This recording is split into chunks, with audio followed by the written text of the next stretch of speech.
ফকির মিসকিন বস্তির ছেলেমেয়েরা আজকে বড় বড় রাজনৈতিক দলের নেতা হয়েছে।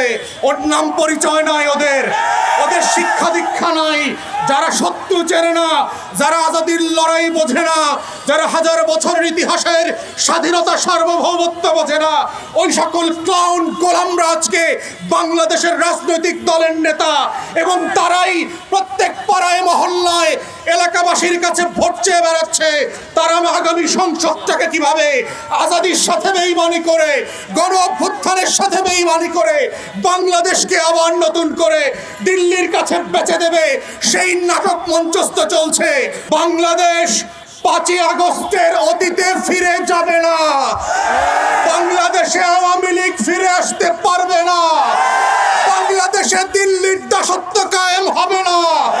বাংলাদেশে কত সাংবাদিক সুশীলরা এদেশের আজাদির লড়াইকে দিল্লির কাছে বেচে দিতে পারবে না। যারা ওসমান হাদির নামটা পর্যন্ত সুন্দর করে উচ্চারণ করতে পারেন না, যারা ইনকিলাব মঞ্চের নাম শোনেন নাই, তারা আগামী দিনের বাংলাদেশে অপ্রাসঙ্গিক হয়ে যাবেন। আজাদির লড়াইটা যে শত্রু সাপেক্ষে হয়, প্রত্যেক রাষ্ট্রের নাগরিককে তার সময়ের ঐতিহাসিক পরম্পরার জগৎ শেঠ, উমিচাঁদ, রায়দুল্লভ, লেন্দুক দর্জিদেরকে যে পরিচয় করিয়ে দিতে হয়, জাতির যুবকদের সামনে ঘসিটি বেগম আর মীর জাফরদেরকে প্রতি প্রজন্মের কাছে যেভাবে পরিচয় করিয়ে দিতে হয়, আমাদের দেশের বুদ্ধিবেশারা, গোলাম মিডিয়া এবং রাজনৈতিক দলগুলো দেশের সবচেয়ে ক্ষতিকর এলিমেন্টগুলোকে জাতির তরুণদের সামনে বন্ধু বেশে গত 54টা বছর পেশ করেছে। এবং যেটা করবার মধ্য দিয়ে যেটা হয়েছে, আমার স্বাধীনতা, আমার সার্বভৌমত্ব, আমার জাতীয় স্বার্থ, আমার আত্মমর্যাদা বারবার ভুলুণ্ঠিত হয়েছে। রাজনৈতিক দলগুলো যেভাবে আমার হাসনাত ভাই বলে গেছে, এত পাইনলেস বোনলেস হয়েছে ক্ষমতার জন্য। ফকির মিসকিন বস্তির ছেলেমেয়েরা আজকে বড় বড় রাজনৈতিক দলের নেতা হয়েছে। ওর নাম পরিচয় নাই, ওদের শিক্ষা দীক্ষা নাই। যারা সত্য চেনে না, যারা আজাদির লড়াই বোঝে না, যারা হাজার বছরের ইতিহাসের স্বাধীনতা সার্বভৌমত্ব বোঝে না, ওই সকল ক্লাউন গোলামরা আজকে বাংলাদেশের রাজনৈতিক দলের নেতা। এবং তারাই প্রত্যেক পাড়ায় মহল্লায় এলাকাবাসীর কাছে ভোট চেয়ে বেড়াচ্ছে। তারা আগামী সংসদটাকে কিভাবে আজাদির সাথে বেইমানি করে, গণ অভ্যুত্থানের সাথে বেইমানি করে বাংলাদেশকে আবার নতুন করে দিল্লির কাছে বেচে দেবে, সেই নাটক মঞ্চস্থ চলছে। আমাদের বক্তব্য খুব পরিষ্কার, বাংলাদেশ 5ই আগস্টের অতীতে ফিরে যাবে না। বাংলাদেশে আওয়ামী লীগ ফিরে আসতে পারবে না।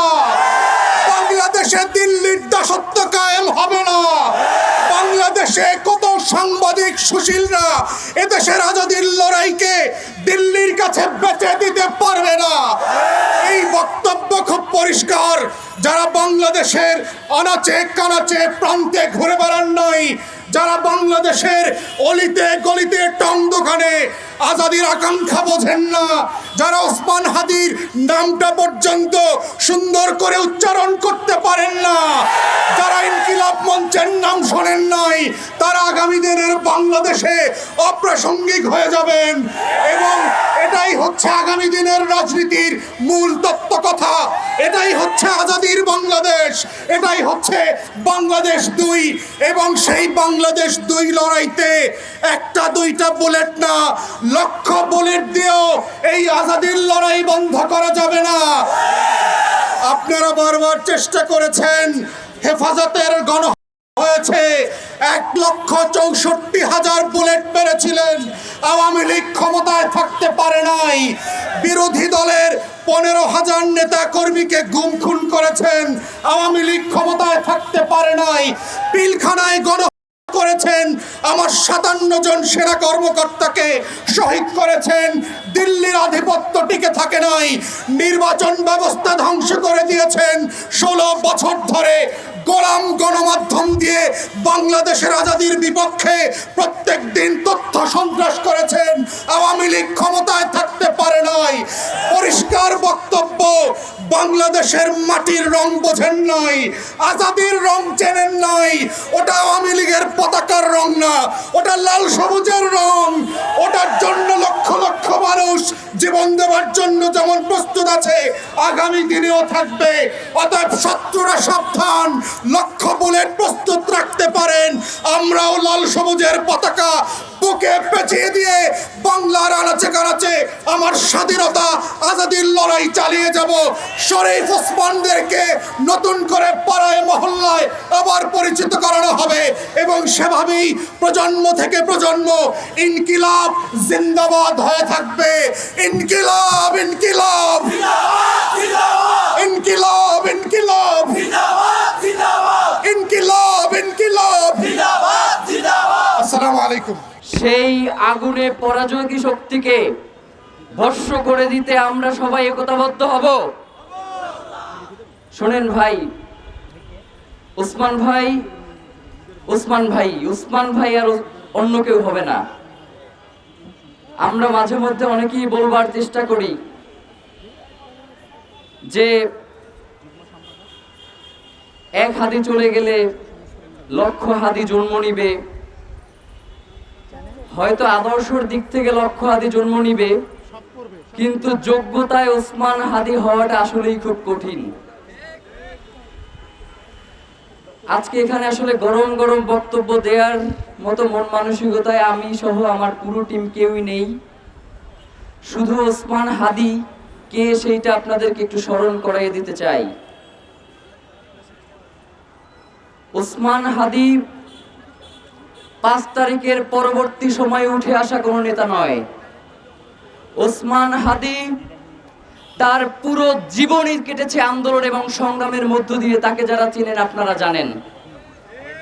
ওসমান হাদি তার শিক্ষা জীবনের প্রতিটি পর্যায়ে তিনি এই আন্দোলন সংগ্রাম তার নিজ নিজ জায়গা থেকে চালিয়েছেন। আমরা সবাই এখানে যারা উপস্থিত হয়েছি, আমরা সবাই চাই ওসমান হাদি ভাইকে আল্লাহ তাআলা হায়াতে তাইয়্যিবা নসিব করেন। আমরা তো মনে করি ইনকিলাব মঞ্চের এই টিম 56,000 বর্গ মাইলের 20 কোটি মানুষের।